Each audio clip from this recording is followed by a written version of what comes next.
Bismillahir Rahmanir Rahim. Ashhadu an la ilaha illallah wa ashhadu anna Muhammadur Rasulullah.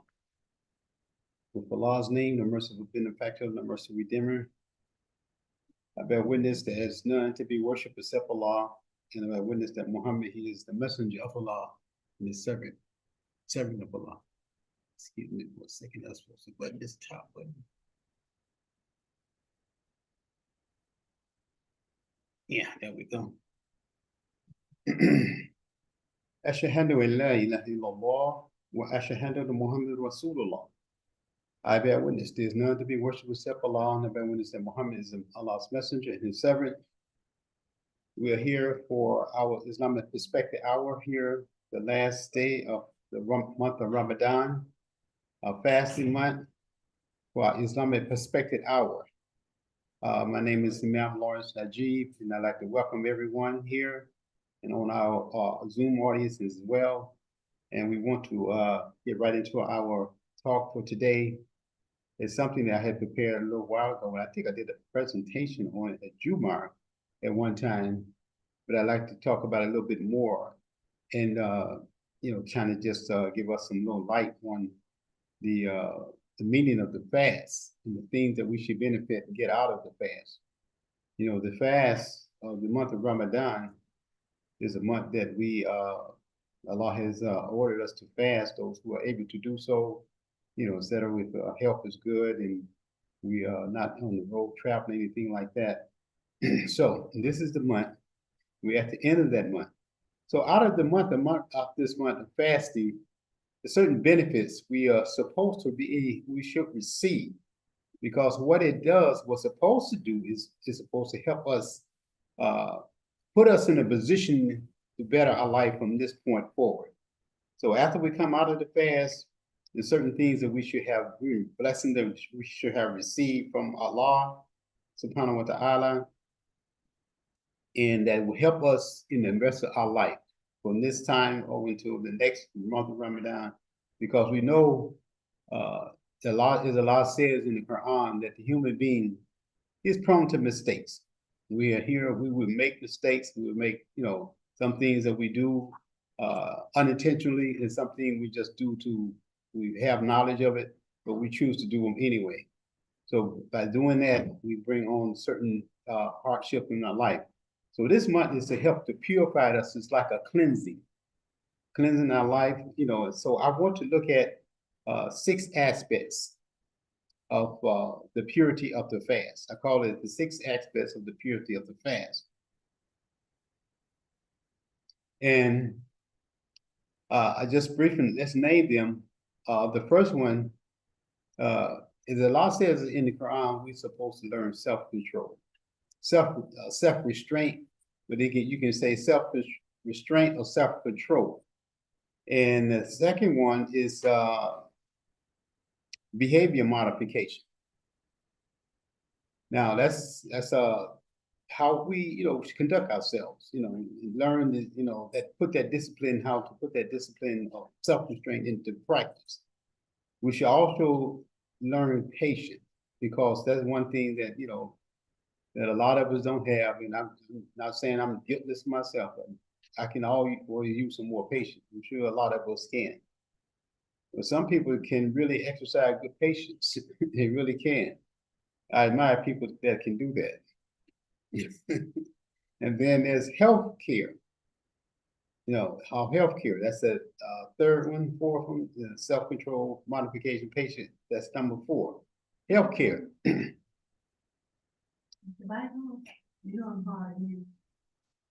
Is it what? Is the mic on? Yeah. I can hear it myself. You need to probably put it closer. Okay, the microphone. Yeah, so and the next one, of course, is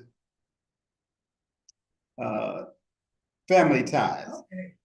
Okay, that's better. Family ties. This should, the month of Ramadan is also, it's just to bring us closer, our family closer together. And the last one is social outlook.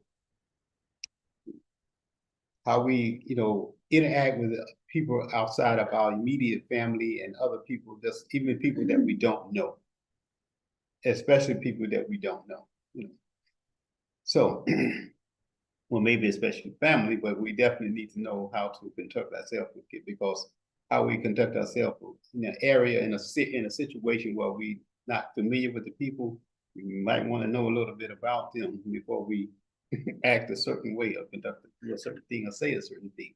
So let's look at the number 1, the self-restraint or self-control.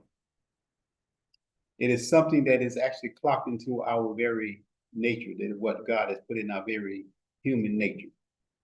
Well, it might be kind of hard to see that with some people, the way we do and things that we do in life, but it's there, because when Allah created the human being, he created him what? Perfect, right? Perfect. Well, doesn't mean that he wasn't going to make any mistake. It means that Allah put in our human makeup everything that we need in order to reach that perfection. And he showed us, and he gave us an example in the Prophet. In Prophet Muhammad sallallahu alaihi wasallam, that we have everything, because he had no more human characters, potentials in him. His human makeup, there was nothing special in him that we didn't have in us, that we don't have in us. So he gave us that example, and it tells us also that he is a perfect example of anybody who believes in Allah in the last day, the day of accountability. So we all have that. It's clocked into us. It's into our very human nature. We use an example of that like a baby is born. All babies are born with the same potential for that, for that perfection. And he is totally innocent. The baby is totally innocent.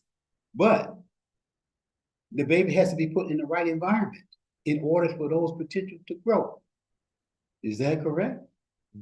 If you don't put the baby in the right environment, the parents is nurturing the baby properly under the guidance of Allah, the baby is not going to receive those things. If you're not put in the right environment, it's not going to receive those things. So those potential that they put in, that have been deposited in that child, is not going to be able to come out. This has no way of being brought out. So they're being brought out if the child is in the right environment. So this tells us that we already have those things. Allah gave us those things. So what is the month of Ramadan supposed to do? It's supposed to show us how to bring those qualities out. It's supposed to help us to bring those qualities out and show us how to really put those things into practice so we can benefit our lives. Our life can actually benefit. Yes, self-control. So we have to learn how to self-control, because if that child again, it doesn't know the dangers that are out there in life, or even just inside the home. It doesn't know the dangers. The baby has to be taught those dangers. Once it learns those dangers, it begins to use those qualities, those things that Allah has deposited in it. It won't touch the hot thing because it knows it's hot. It won't go too far to the stairs because the mama has already taught the baby you might fall down the stairs. So it's learning. Those things are beginning, and all the other things when they move out into the school and they start to go to school and out in the outer world, it has learned a certain amount of self-restraint and self-discipline taught by the parent. Those qualities have been brought out by the parents. So this is what the month of Ramadan it does for us. It helps bring out those things, teaches those things. The self-restraint, the qualities that we have in us. Self-control, if you want to call it self-control, particularly in our emotion, desires, our appetite. In the early days of fasting, we learned to control our appetite, because we just going into the month of Ramadan, maybe at the first year or two of fasting, we've been taught the things that we should not eat, at the time we have to eat, that we should not eat. Just like prisoners and people who are incarcerated, they can't eat when they want to. They have to eat when they're told to eat. That's a discipline right there. You will learn that discipline. So fasting should be, you have a little edge on you. I'm not suggesting anybody have to go to prison to learn how to do that, but it's the same type of practice. You have to, yes. And they have to eat what they were given. whether they like it or not, otherwise they stop.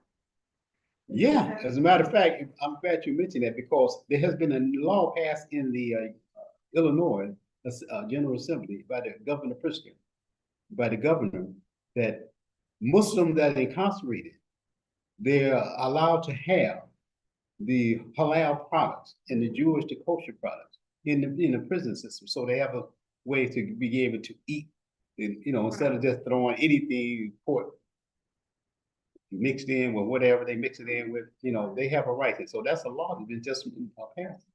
Yeah, that's alhamdulillah. How they get rid of that? I guess it gets sneaked by, but I don't know. This dude or something else. He might try to take it away.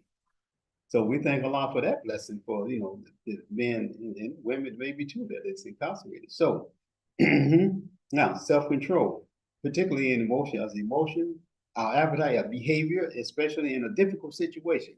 So that's something we really have to maintain control. In a difficult situation, we have to maintain that control because once you lose control, that's it. Panic set in. And emotions take over. Yeah. They rule. So we have to learn that. Brother, yes, you can learn it, but you have to practice it. Practice. Yes, that's what Ramadan is telling us what to do. Right. To practice, how to practice those, right, aspects. Now, there's a word that refers to our inborn disposition. It is in Surah 2, 183. That word is called takana. It is referred to our inborn disposition. Well, this inborn disposition, it's being skillfully bringing out something that is already in us. Skillfully, in a skillful way. So looking at this here, this is what fasting does for us. It's the first one was what? This the second? We still talking about the first one. Oh, okay. I thought, another aspect of this first one. Yeah, I mean, it draws out, self-control can cover a lot. Right. I mean, I don't have everything that actually I could have looked up, but I'm still talking about self-control. Self-control, self as translated in the Quran, self-restraint or self-control, which basically means the same thing. So this word is referred to our inborn disposition in the human nature, which means skillfully bringing something out as it was created. So basically, going back to that child, and the mother and the father is teaching the child all these disciplines. It's doing it in a skillful way. The child may not know what it's doing. They just trust mom and daddy. They just trust. So in what they're doing is protecting that child, and in a skillful way, helping them to connect with those qualities that is within that child. So that child, when that child go out in the world, it will be a better person. They know how to conduct themselves in a situation. So that's something that children, children nowadays, young people especially, they haven't been taught those things,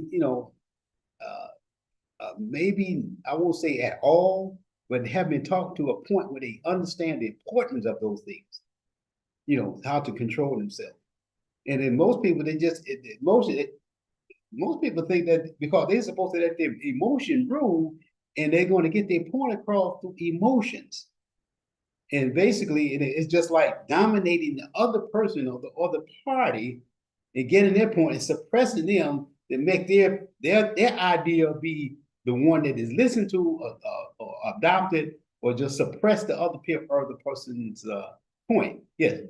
So that goes back to who is the teacher. So the thing that you're saying, you're teaching them the right thing, but if they have that kind of parent, that's the screamer, hollerer, and then that's the teaching that they they'll teach you the most. Well, that's a fact. Yeah, because a lot of parents just, as a matter of fact, we was out yesterday. We was shopping, trying to find some to get for the family, and it was this lady with two children. One was like about 8, and the other one maybe about 4 or 5 years old, 5 or 6 years old. And the woman, they was getting on her nerve or something. She was just kind of using some words, I won't say what she said, but she was cursing at the children. And, And Real loud. it was loud enough for Yeah. somebody about 20 feet away to hear them.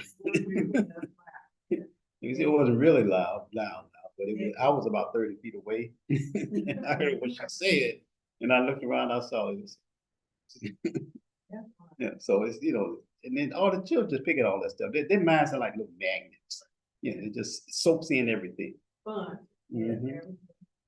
Yeah, I remember a situation where, I don't know, it was years ago, and the child was being interviewed by, I think, a social worker or somebody like that. And they asked the child, what was his name? The child said, my little MF. That's what they were calling him. I said, oh my God. They do. That's a shame. And that goes back to like those experiments they showed with giving the black baby down to the little white baby, and the baby just threw it away. On Yeah. more than one occasion. Yeah. But the black kid, how the white baby down was precious, so it's Yeah. amazing how. Mm-hmm. So fasting, we learn a lot about ourselves. We learn a lot about our weaknesses, Yeah. and we learn about our strengths. We learn about all those things ourselves, our weaknesses and our strengths. What area we need a little help in, what area we need a lot of help in.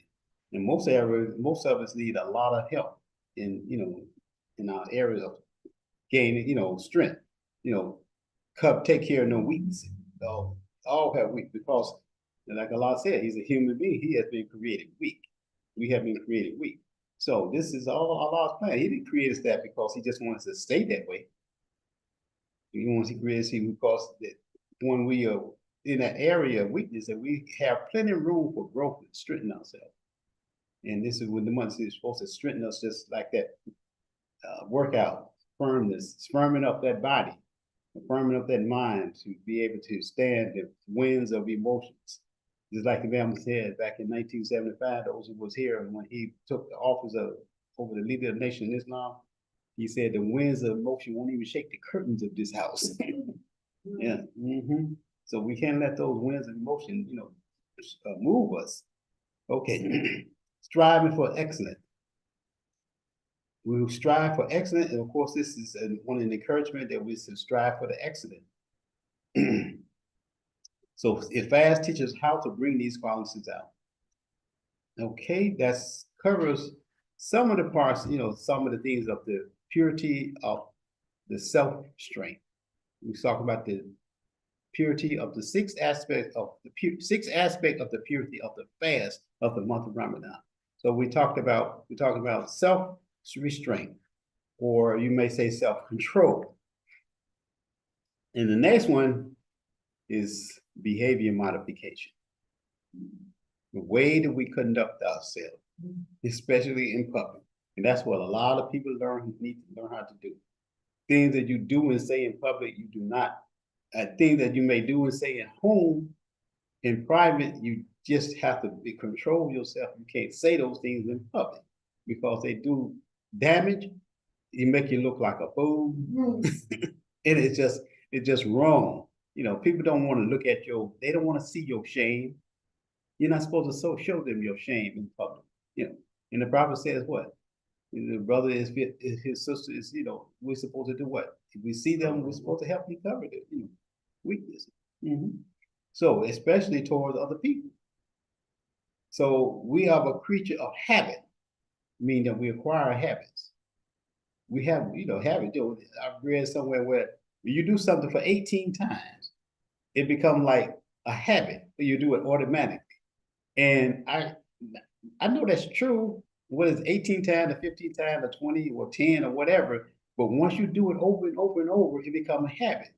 And most of the time when I leave here, if I'm heading straight home, it's like autopilot.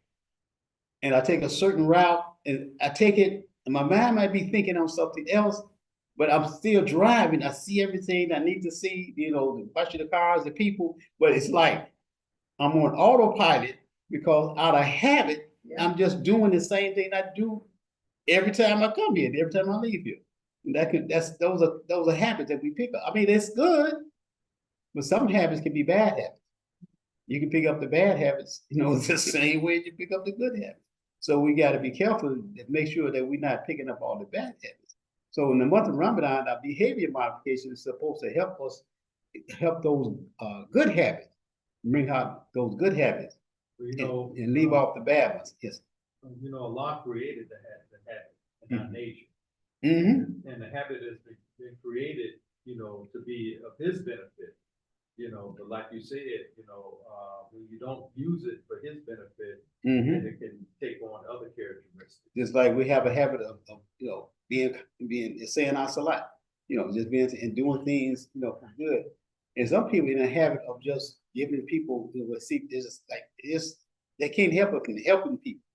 See people help that may need help, just stretching their hand out to help them in some way or form, which is good, But sometimes you have to be careful, especially just like, if a woman's, some women, they don't just readily hand out money to me, but they come up to their car. They may have a heart to give them, but you don't know what's on that person's mind. So you have to really think. Even I do that because I driving all the time. I keep a little money in the car, a couple of dollars, something like that. To see somebody that I see up there, they could use that. I take $1, I crack the window about 2 inches, and I stick $1 out the window. I ain't gonna roll it all the way down. I don't know what they're gonna do, gonna throw something in my car. You don't know. Yeah, so but I like to have a habit of giving people, helping people when they can, Yes, as a matter of fact, when we was out yesterday, it was at the store, Macy's, and coming out of going in the store, there was a man sitting in a wheelchair. He had no shoes on. He had his feet wrapped up in plastic bags. I said, "Oh my God, this is good." He's his feet, they were swollen too. They look really big. And he was looking, I can tell he's very private home. He was sitting in a wheelchair. So I went in the store. I said, man, if he's out here, I would have gave him something then, but I have no cash on me at all. Everything was on the card. So I said, if he's out there, when I come back, I'll give him something. I'll find some cash. If I have to go to the ATM or something. Then I looked in my wallet. I had $60 in my wallet. I didn't even know. I forgot I had it. I said, okay, well, if he's out there, and I had $61. And I pulled out the $1. I said, you know what? That don't make no sense. Get a man, you can get more than $20. That's what I told myself. I said, okay, yeah, instead of giving him one, I said, man, that man can really use $20. So this is, I'm thinking to myself, when I went back out of the store to look for him, he was gone. I had the $20 ready to hand it to him. I said, look this way and that way. I said, oh man, he's gone. But the intentions were there to help. Mm-hmm. And so we can have a habit, people turn to here now, I ain't got nothing to give you. Yeah. People have that kind of habit, So behavior modification is important, it's a good one. Those of us who have been fasting for some time, we have learned we have gotten these habits, we have created these habits, and they've become part of us. We don't have no problem, pulling ourselves away from certain things that we're not supposed to do, or we don't have no problem, putting ourselves into something that is good for us and helping us to, strive forward. So we have mastered those habits in the early days of fasting. Now we fast and we don't have no problem with these habits, such as eating, drinking, etc., making our salat on time, reading the Quran. We don't have no habit because some people really, I don't really say I know anybody just read the Quran on the month of Ramadan, only during the month of Ramadan. But if that's the only time we read the Quran, that's not a good habit to have, because we're supposed to read it every day. If you can't read it every day, read it every 2 days or every 3 days or once a week. That's better than not at all. So we have to create those habits, and this help us to grow. The Quran, of course, helps us to grow. So by mastering the small habits, live here, we're better able to tackle the big ones that we get further into. We're able to master these small habits once we master it, because the habits become the habit of learning how to solve the problem, not afraid to go into and solve the problem, whatever it might be, because some people are afraid, to try to tackle something, they think it's too big, they can't handle it. So if you used to, it help you, go to tackle those things. So controlling our moral behavior. increases our spiritual development and Islamic study habits. That's something we all need to need more, have more Islamic study habits. You know, a student is a student. So if you have good study habits when you was, you know, before you become a Muslim and after you become a Muslim, you just like to read and study and search, you won't have no problem. You know, you just bring those habits on into your Islamic life. And you'll have, you know, that make you a better study, a person of study, better student. So this is all this behavior modification. It was it what help. Yeah, they help us have what I control our moral behavior, increase our spiritual development, and also, you know, as I mentioned, our Islamic study habits. So all these things help us, you know.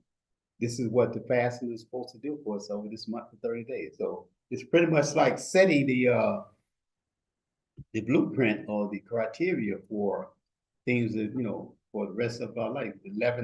Next 11 months, for times to come, is supposed to help us with that, because, you know, it's just like once we're out, that door is open and we got to go back out into this environment where everything is going to be pulling at us and checking us and testing us in all kind of ways.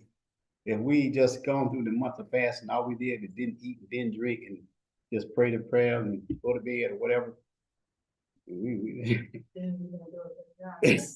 well, the test will be out there waiting for you. Say it like that, you know, put it that way. And then when we do all these things, that's, you know, Allah, he wants to bless it. Allah has so many benefits. He has so many blessings that he wants to give us. And he started, you know, myself personally, I started receiving Allah's blessings about the first week of Ramadan. The first week. Because I can't mention what it is, but it was something I had been praying for that I'll be able to achieve for years. I was hoping to be able, be able to get this benefit, you know, and I just didn't qualify. I just never qualified. And all of a sudden, things changed. And next thing I knew, I had this huge blessing from Almighty Allah. I said, all I could do is walk around this house like, alhamdulillah, alhamdulillah. You were ready for it. I said, oh my God. Right at the beginning of the Ramadan, I said, praise be to Allah. And I was so grateful to Allah. I just had to go make wudu, make 2 rak'ahs right away. Yeah, man, I was so grateful. So this, you know, he wants to give, he have waiting for him sitting on the sideline. Yeah. But once we make our attention, you know, he let us have it, if that be his will. So we want to, you know, be able to, you know, receive those blessings. Allah has so many of them waiting for us. So let's go to the next one, which is patience. Patience. The capacity to accept or tolerate delay. We all need that. The capacity to accept or tolerate delay or trouble or suffering without getting angry or upset. Now that's a huge one. You know? Oh, yeah. So this is something that we all need to be more of. I raise my hand on that. Well, we had an example of that not being followed after our or yeah, we need that. So patience. People should have known better. Yeah, exactly. So patience is, you know, people not having patience is can be dangerous for us, because if Allah wants us, anything that is written for us, if what's to happen is going to happen. You know, there's nothing we can stop it, nothing we can do to stop it from happening. So if it's not meant for us, there's nothing anybody can do to make it happen to us, you know, to give it to us. So having patience can actually save our life. And I have been in situations myself personally where in a rush to do something or get somewhere, to get in the car and go, and because it seemed like every time I try to get out and get on my way, something happened, something stopped, you know, something, I forgot something. Because at one time I don't remember where I was going, but I left the house, get ready to go somewhere, and I forgot something. I had to go back.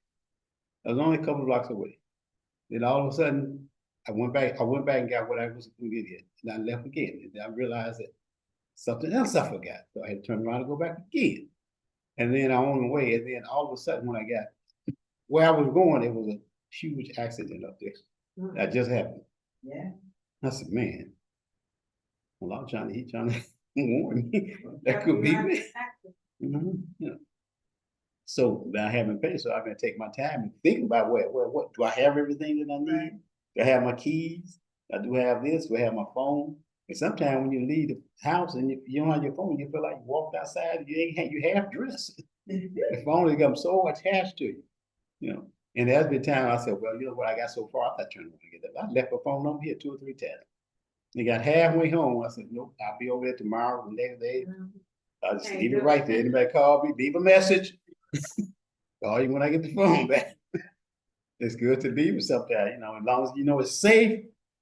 If it's here, I know it was safe, so I ain't worry about it. Got it next time I came. So having patience, I just went on home and did what I did. So having that patience, I remember Imam Muhammad, he was saying in one of his lectures that he was looking for a parking space.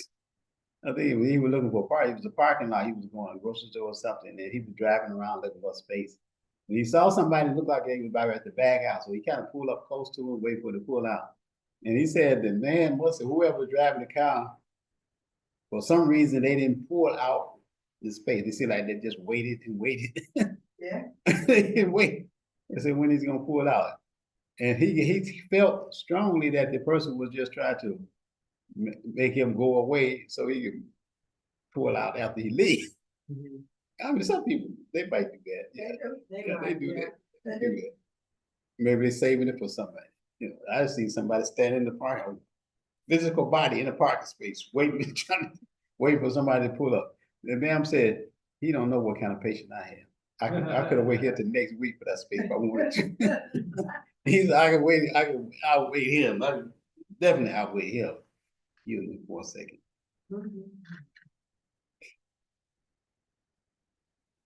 Yeah, he didn't know he didn't know the man Muhammad. He always had that man had a lot of patience.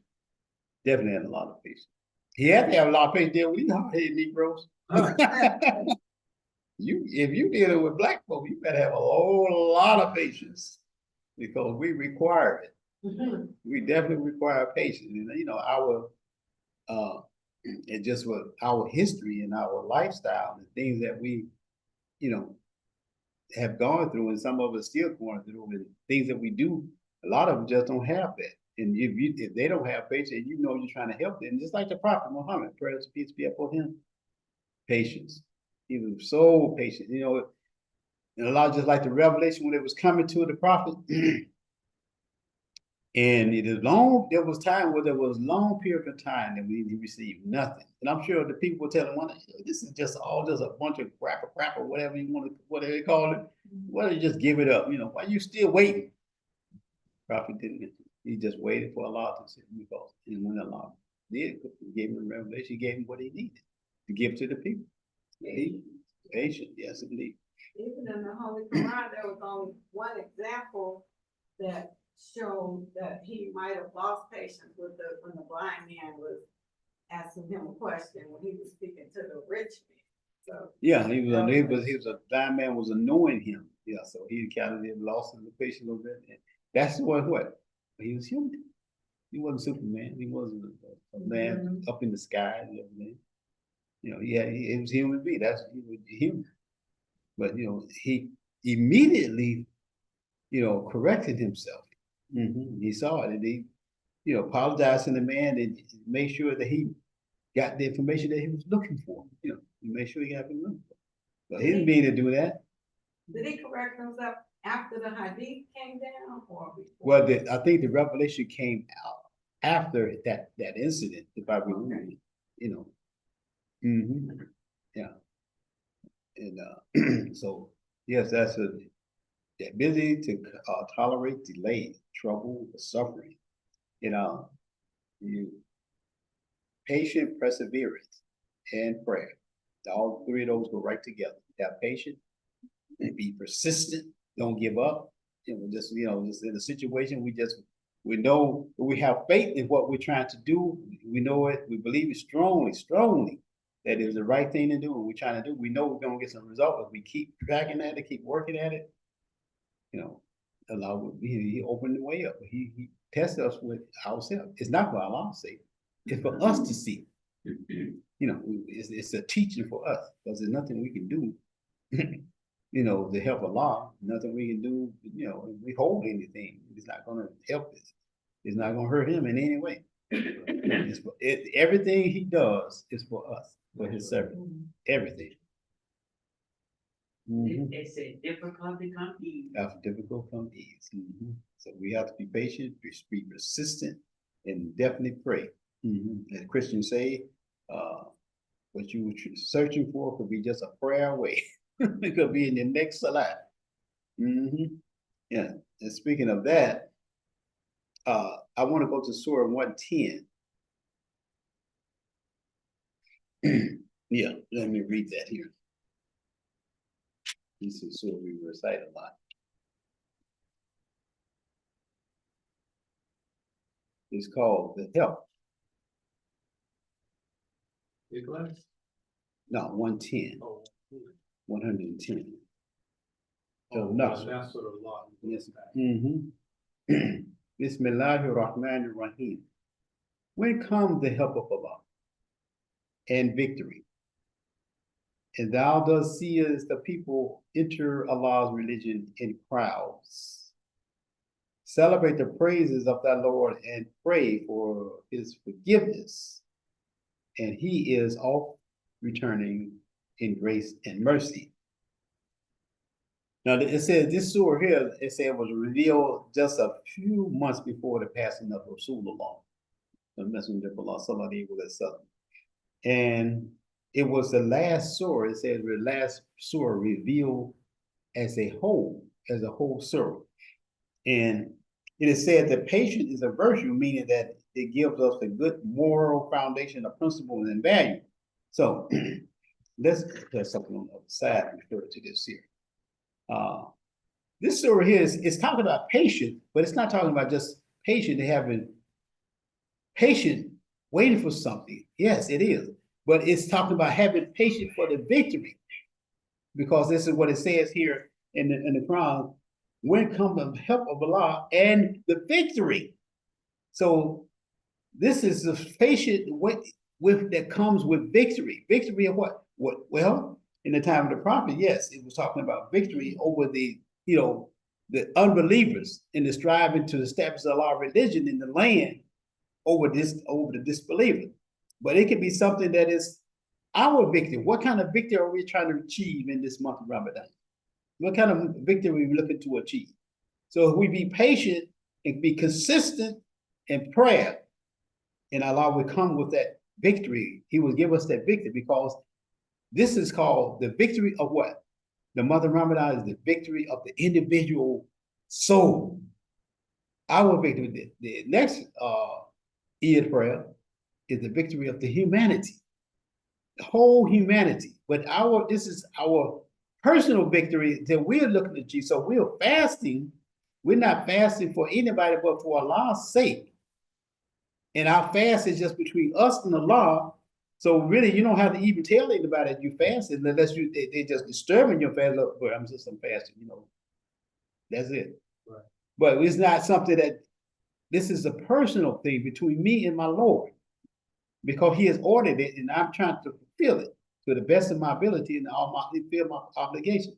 Because I'm looking for a victory at the end of this. Whatever Allah chooses to give me at the end of this fast, I'm willing to accept it. I want to accept it, whatever it be. It don't have to be monetary. It can be just be a better person, be a better human being, a better father, a parent, a mother, a better child, just a better servant of Allah. That's the victory right there. That's the victory we want to achieve. So this is what we want to do. And actually, this is Nasara. It often comes from the word Ansar. Ansar, it refers to those people in Medina who sacrificed their homes and some of them even their lives to help the Prophet with his mission, the Ansar.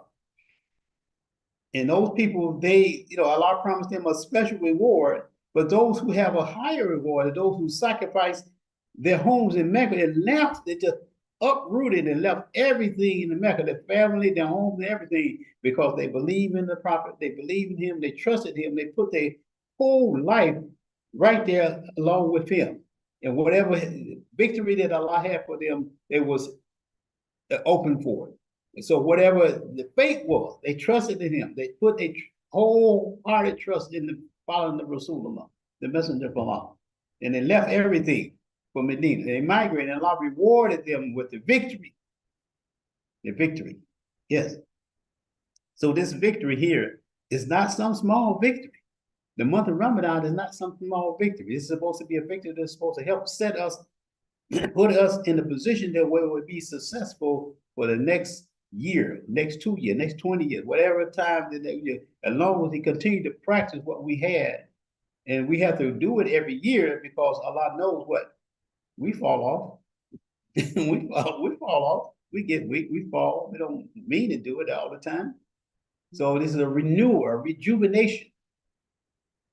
That's what this does. It's helping us to rejuvenate our now. Okay, so that's the help.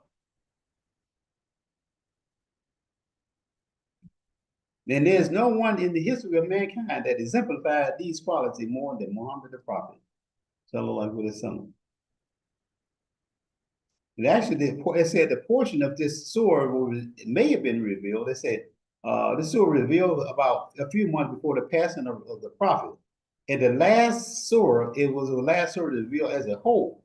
But the portion of it in surah 5:3, what Allah says here, 5:3, was the last word of the Quran revealed.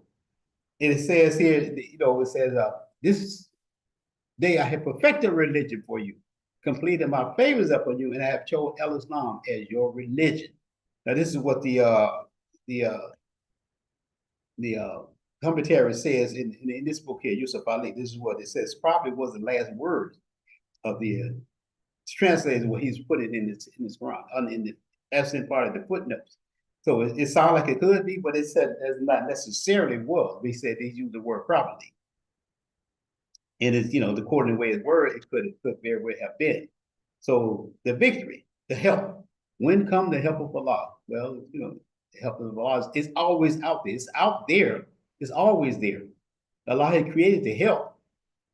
We just now have to know how to really put ourselves in the position to order to receive the help of Allah. Yeah, and it takes work. It takes work. We have to be sincere and want to help. And Allah will guide us in showing us how to really connect with that we're looking for. Alhamdulillah. So the next one was number 4. Is what? Healthcare. Healthcare. There are 2 blessings which people may lose. That's help and time for doing good. Time. Healthcare. If we don't take care of ourselves when we are healthy, then that could come back on us later in years in life, and we can really suffer. And you see a lot of people suffer like that because they didn't do the right thing when they were young. They may have gone there. It don't have to be something that they did. It could be something that they suffered some type of calamity. It's not always their fault.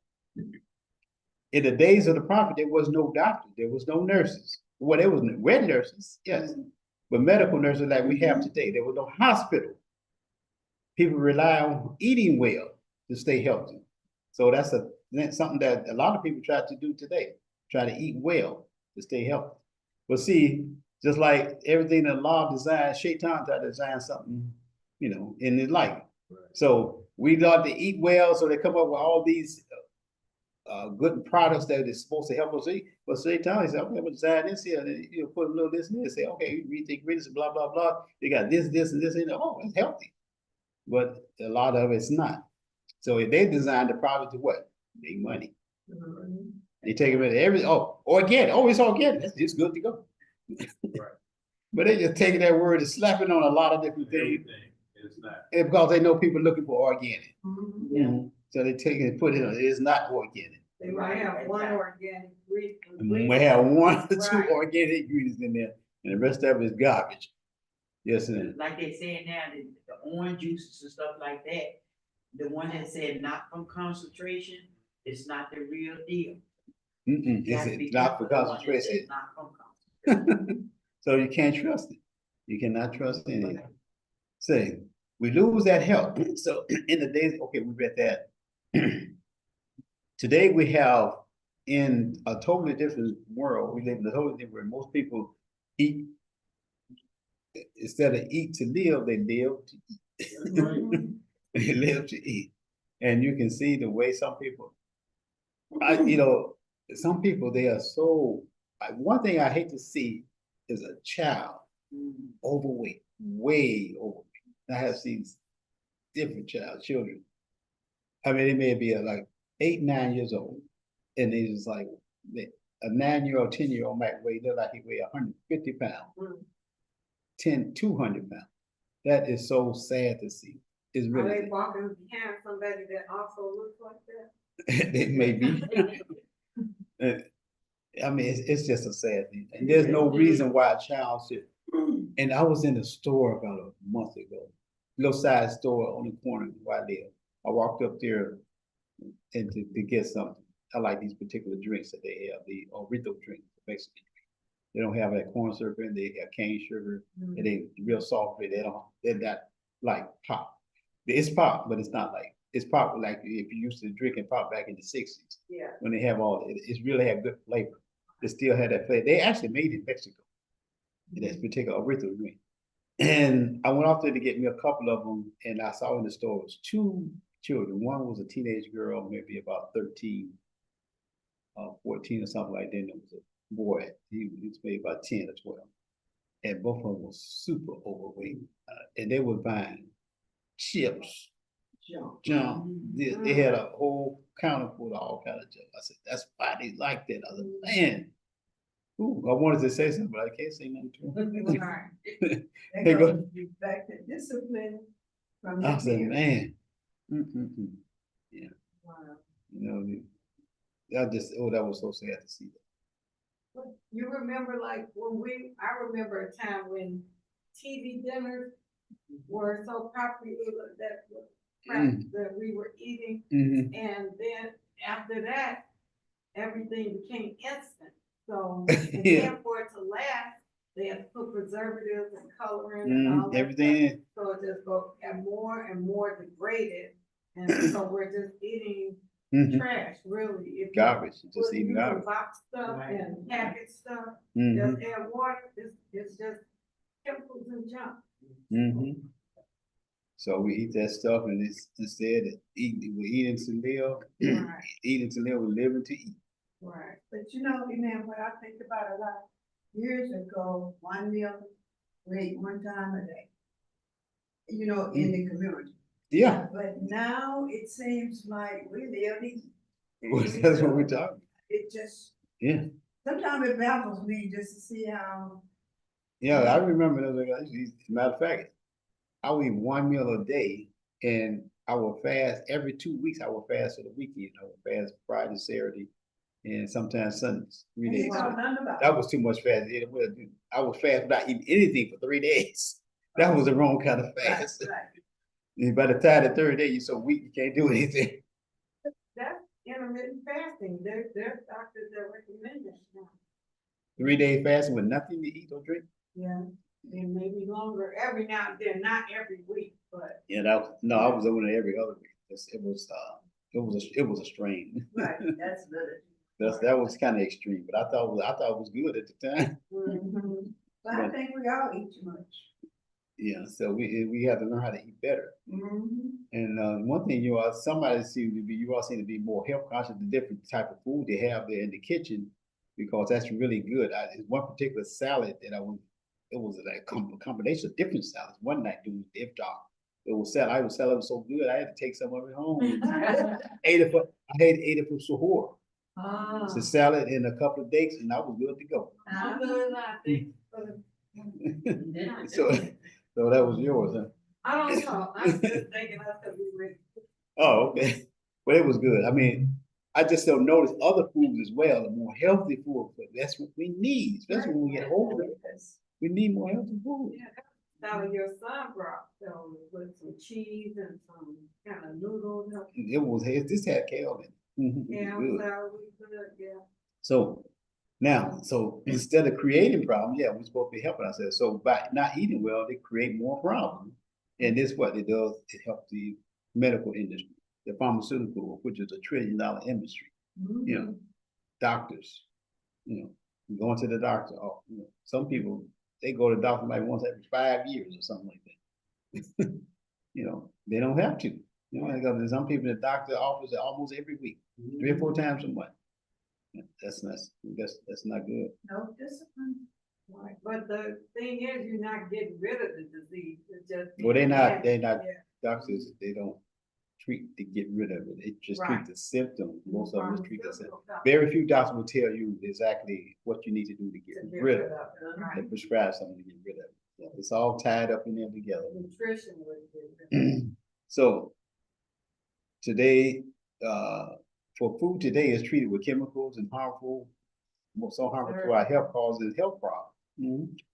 And the medicine that prescribed cause more problems. You get them, they say, okay, you should watch the television or listen to something on the news and they're talking about a particular medicine that's a prescription medicine that you want to take, that you may want to take to help a problem. And then they said at the end of that, they said real fast, all the side effects that it has.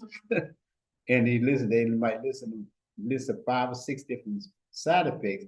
And then you be really thinking and say, well, it's gonna help this, but it's gonna cause 3 more, 5 more, 6 more problems. So what's the point of taking it? Well, one of the nurses was telling me, said the doctors need to study more of the side effects before they give the patient the medicine. They should. Cause I recently went to the eye doctor and they gave me some samples. I can't think of the name of one, but one of them on the list was refresh. And when I came home, one of the ladies living in my bed, my daughter looked it up. It was a recall Oh, yeah. on it.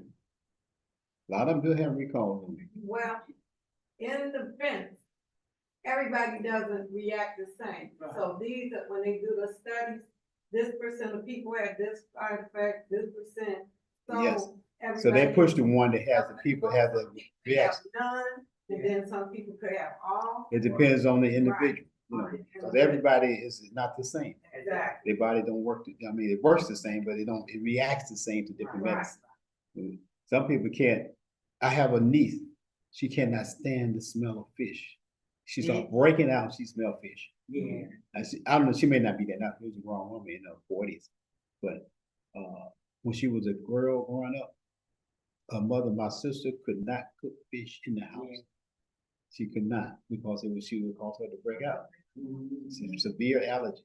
I don't know if Naja is still allergic to fish or not. That's a name.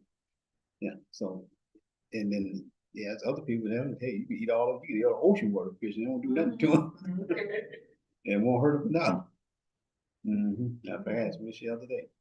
Okay, we just moving on. We almost to a close on this. Got a couple more to come. Right now, we're still talking about healthcare. Yeah. So, so we should learn how to eat halal.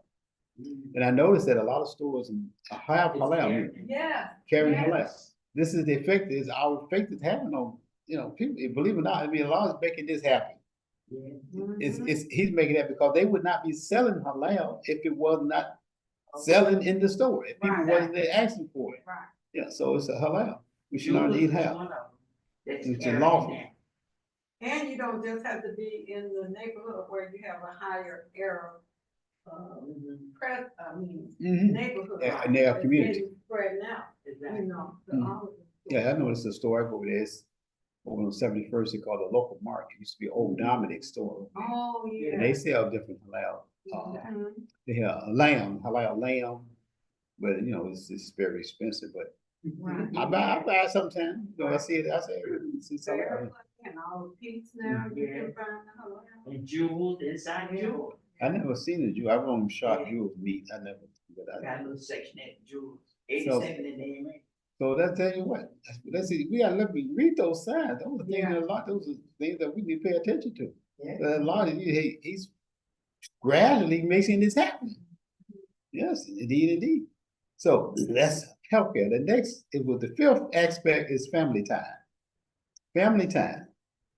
As all you who believe, uh, save yourselves and your families, save yourself and your family from the fire of hell, from the fire of hell. So how do we do this? The family is the basic unit of society. To keep the family intact, Islam emphasizes maintaining good relationship with our families.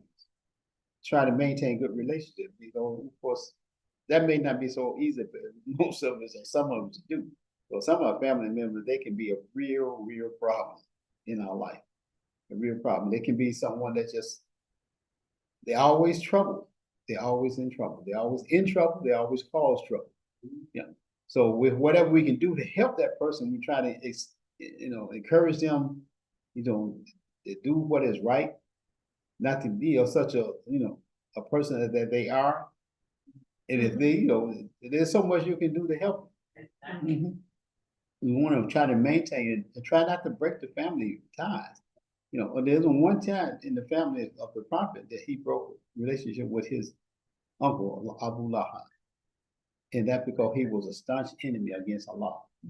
He was the prophet was trying to establish Islam, and he worked everything that he could, his self, his person, his wealth. He used his money to try to stop the prophet.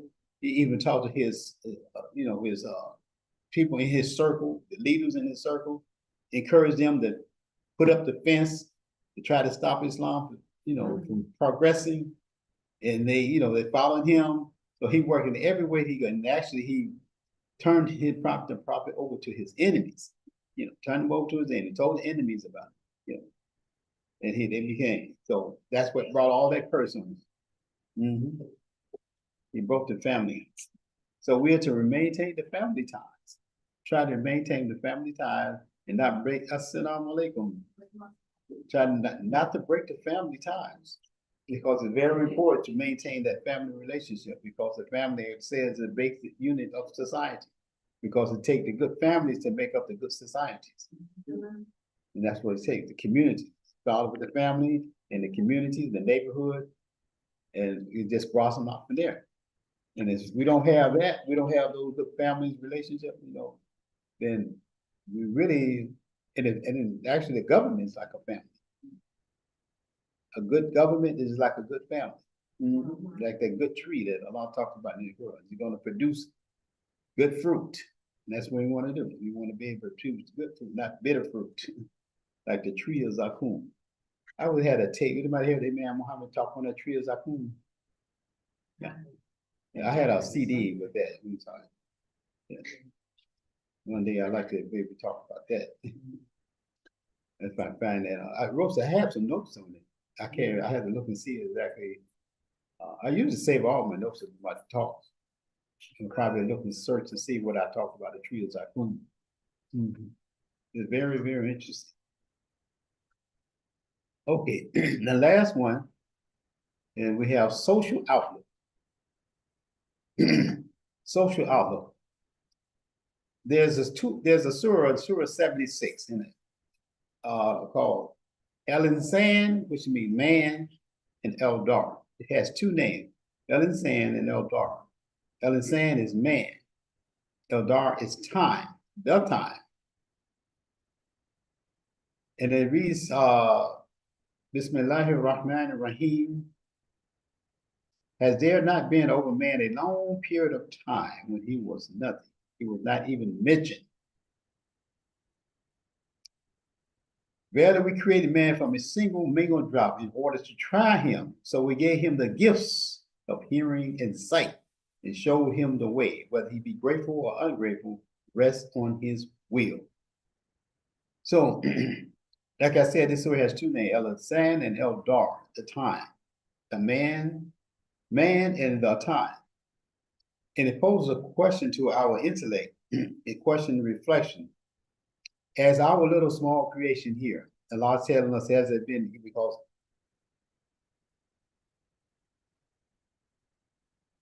before Allah brought us into creation, our life was already written out long before.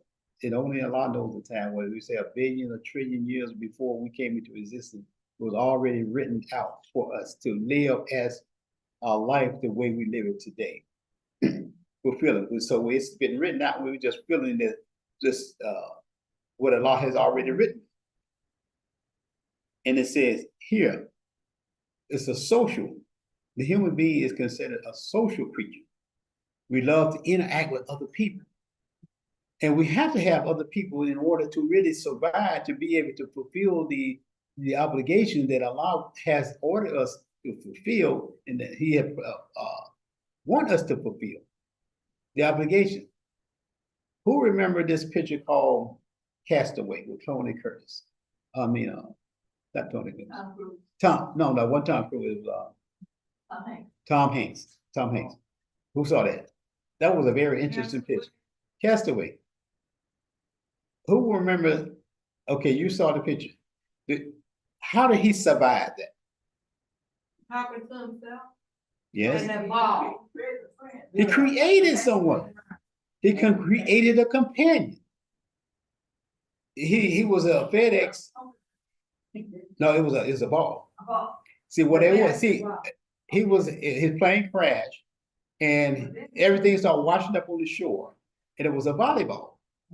And he was trying to do something. He cut his hand, and he got so angry, and he took the ball and threw it. And then he had his bloody handprint on the ball. Oh. So he looked at the bloody handprint after it dried up. He said, then he looked at it. It looked like a face. It looked like a face. And the ball was, the name of the company made the ball was Wilson. So he gave it the name Wilson. And Wilson, he would talk to Wilson, and Wilson would talk back to him. But it was his voice doing everything. So in order to keep his sanity, he created out of his own mind a companion to help himself get off that island. Is when he finally decided to make a raft to get off of there, he said, I'm going to make it or I'm just going to die out there. So he said, but I got to try. And he took Wilson with him. He tied Wilson down on the raft, but Wilson ended up being falling off in the ocean. So he tried to swim out there and get him. And the water took it away. So he said, I better get back to this raft. So he just laid on the raft until an ocean island picked him up. But the companion.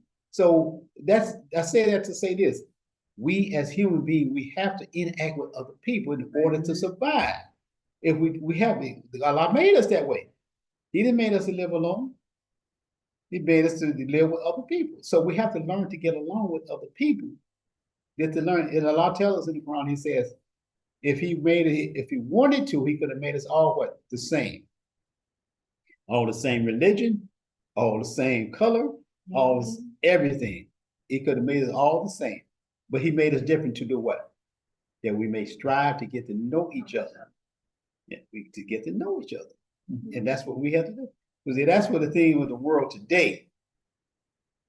The world the shaitan has taken people and divided the people, creating this level or this status of people against this level or this status of people, and put in the idea in their head that they're, because of what they have, their wealth or their position or their power, they're better than them in human form or any other way, and make them subject. See, that's what the division come in. That's the divide, and conquer, divide and rule, divide and conquer. So our small creation is so small in everything Allah has created. If we put the earth against the universe, or just put the human being, He is so small in the earth is so huge. But if you take the earth and put it against all the other planets in the solar system, and just the universe, it gets so far away you can't even see it. It's just, that's how important it is that we are in Allah's eyes. He said, do you think your creation is a bigger creation than the creation itself? By no means. It's like a marble dropped in the ocean. It'll get so lost and you'll never find it. It's just that small compared. But we do think we have control. Yeah. And y'all realize you're inside of the big control. You're inside. Yes. So social outlook, this is, this is the last aspect of the purity of the fast to help us have a better social outlook. And this is what helped us to really, the next fast, I mean, not the next fast, but the next Eid that comes up is what? Eid al-Adha. And that's what we'll see all kind of, it's really connect us with the human family, period. The human family, not just Muslim, but other people, just people of the world. And this, I mean, I know one thing on my son, they do a lot of traveling. They not mind what they do. They go to travel in different parts. They've been to South America 3 or 4 times, Panama and Puerto Rico and Europe. I said, well, I wish I could have did that when I was young. I was raising y'all. I said, well, I'm glad to see you doing it. Right. Well, that's something I wanted to do when I was young, but you can't do it when you raise 7 children. It's hard to do that. Yeah. So, that's good. I say, do it while you're young, while you got your good health and everything. That's all good. So come through the line. So yeah, so in the world, there's so much out there. You learn a lot from other people's culture. And they said that one of the things that Kamal said that he said when he went to South America, he said they don't have processed food like we have. You don't feed a lot of processed food. He said, matter of fact, the eggs, he said, they don't even keep eggs in the refrigerator. I said, what? They said they don't keep them in the fridge. They keep because they said the egg can stay fresh for so many days, and they don't really stay on the shelf that long. They said, yeah. I remember having, we used to have chicken, of course, eat chicken. You get the egg right from the chicken. And the chicken lay an egg. The egg is really soft. And the shell get hard later. Wow. What you say? Pick it, yeah. Take the eggs from the chicken. Go right. Wow. Yeah. It's a different taste though. As a teenager, they had a program where these white families let black children come and stay with them for 2 weeks called Friendly Town. And we went to a farm and they made the chicken that they had grown and killed, and it was not like the chicken at A&P. I couldn't eat it. I couldn't eat it. Well, they probably not. Yeah, that could be. So yes, our creation is so small when compared to the creation of the universe. And Imam Muhammad described the universe like this. He said, if you can get in a ship, he said a spaceship, when you travel as far you can go, and if you come against a wall, he said, if you come against a wall, there's what's on the other side of that wall. Whatever's on the other side of that wall, Allah created that too. And you may go just even further. It's endless. You go from thousands and thousands and billions of trillion years. I mean, that's something that that is almost incomprehensible, to see, because there's no end. Right. There's no end, to the universe. What amazed me was travel to he got to the last level, and the vehicle couldn't go past that, but I'm talking about it. So that lets you know that even more beyond the beyond. Right. There's more beyond the beyond. Allah reveals what he wants. Wants to know.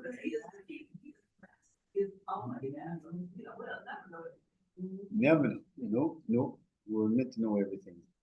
But they had made so many movies that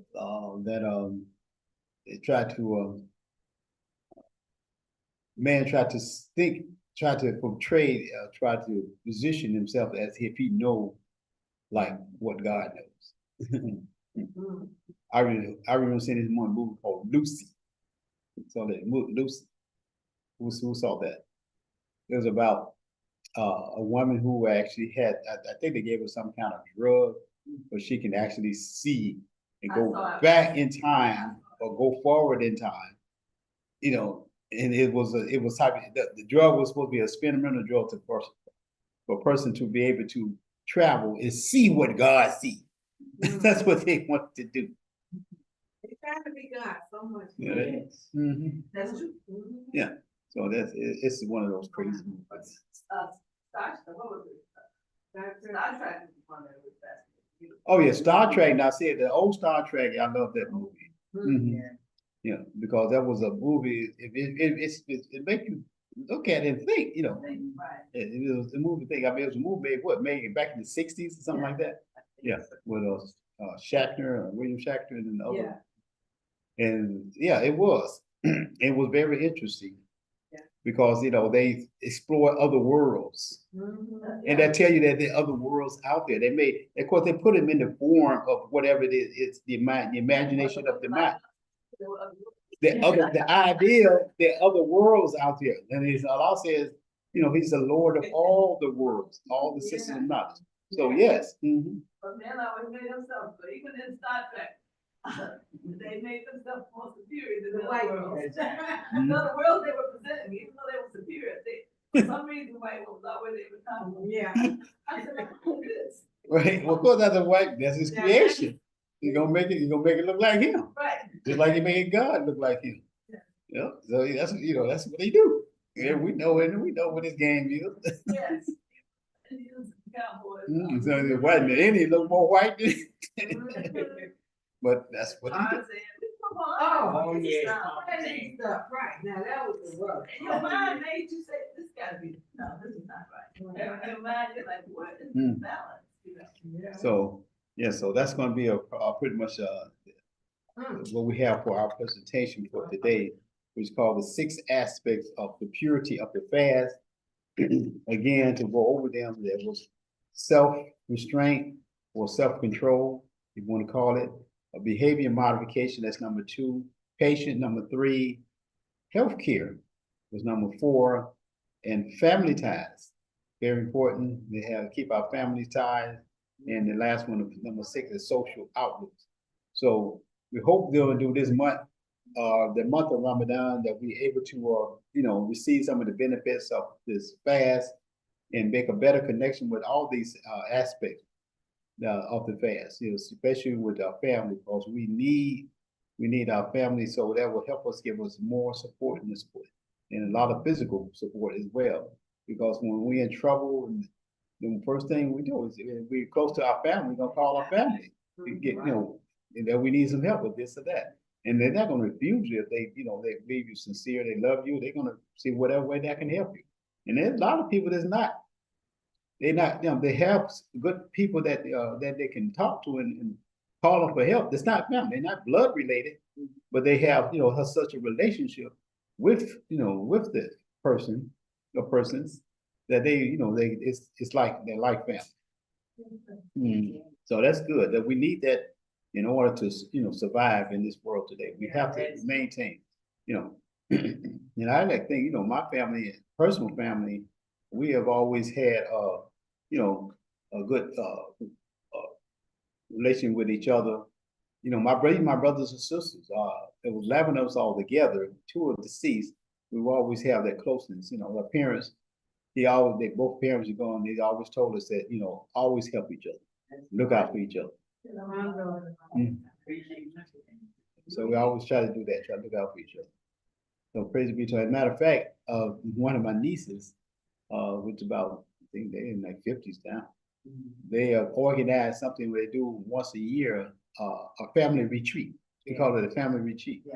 Last year they went to, I didn't go on it, they went to California and visit one of my brothers that lived in California, his wife. And this time they're planning to go to Michigan. We all planning to go to, I think Battle Creek, Michigan, or not Battle Creek, but Grand Rapids. And family go up there, we stay up there 2 or 3 days and just socialize and just, the bond, family bond. So that's important. I thought that was a really good idea. I think it was one of my nieces, might have been someone else in the family. But anyway, they organize. She's very good at organizing stuff like that. And it makes me feel so good, because when you go, last year I went to one of my family retreat, and I got a chance to meet some nieces and nephews I hadn't even seen before. Well, that's good. And family reunion, it seems like we kind of fell off of having family reunions, but family reunions are good, but this is sort of like a small family reunion, just immediate. Right. The siblings of our parents, our siblings, and their children, their children, etc. So we just, and right now I think it's a lot of us going altogether. I think it's about 25, 30 board, this, say, okay, we're going and we can put the name on the list and trying to go. I said, oh man, this, I gotta go to this one. So alhamdulillah. So family is very extremely important. Yes, Constant. yes, Mhm. yes. So that's gonna be it for our presentation today. And of course, this is the last day of the fast. The fast of the month of Ramadan. And the Eid celebration is scheduled to be at Masjid El Taqwa. I haven't been heard about a time, but usually the Eid prayer could start anywhere between 9 and 9:30. I haven't heard official word. Maybe Imam Omar has heard something on it with Imam Tariq. And they may have discussed last night because I wasn't here. Because I know Imam from Taqwa, he was here. Imam Tariq, and maybe a couple more people. But anyway, that's pretty much it for today. And do we have any special announcement, anything like that you might think of? I don't think we have, other than the Eid celebration tomorrow. So, okay. So we'd like to thank Allah for blessing us to come out today. And may He, who's on the, thank you for coming out, Sister Bahira, Brother Aline, and Sister Layla. I see your names up there. So we want to wish everybody a blessed Eid, and we look forward to seeing you at Masjid El Taqwa tomorrow. Bismillahir Rahmanir Rahim. Alhamdulillahi Rabbil Alameen. Ar-Rahmanir Rahim. Maliki Yawmiddin. Iyyaka na'budu wa iyyaka nasta'in. Ihdina siratal mustaqim. Siratal ladina an'amta 'alayhim ghayril maghdubi 'alayhim waladdallin. Ameen. Assalamu alaikum wa rahmatullahi wa barakatuh. And Eid